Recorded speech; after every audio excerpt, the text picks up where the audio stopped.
Hello, and a warm welcome to everyone watching Geopolitics in Simple Words. This is the channel dedicated to explaining global politics in the simplest possible terms, breaking down complex ideas clearly and directly, without any unnecessary jargon or causing any confusion whatsoever.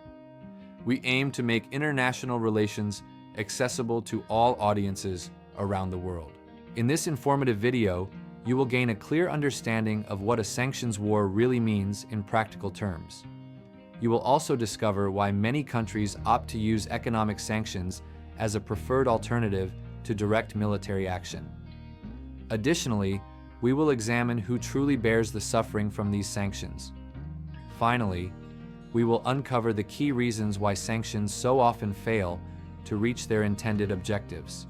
That's correct.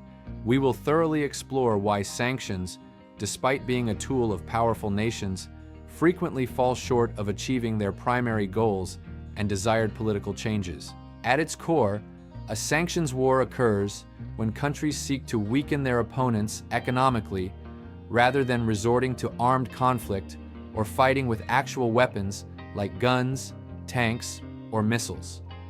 This form of conflict focuses on disrupting the economic foundations of the targeted nation to pressure it into compliance without the bloodshed of traditional warfare. Specific tactics in a sanctions war include freezing bank accounts to prevent access to funds, blocking ships from entering or leaving ports to halt trade, and negatively impacting currency values, which leads to devaluation and economic instability within the sanctioned country. Sanctions appeal to powerful countries because they represent a low-risk method to exert considerable pressure on adversaries. This approach avoids the high costs and dangers associated with deploying soldiers, risking military casualties, or igniting a full-blown direct war that could escalate unpredictably. However, possessing superior power and the ability to enforce sanctions does not invariably ensure success or the attainment of strategic results. In most cases, the ordinary citizens and everyday people of the sanctioned country end up suffering far more than the political leaders or government officials who are ostensibly the main targets of these measures. For these citizens, inflation surges dramatically, making basic goods and services much more expensive. Jobs vanish as businesses face difficulties and are forced to cut staff, and daily life turns increasingly challenging with persistent shortages and economic hardships. Targeted countries demonstrate remarkable resilience by adapting quickly.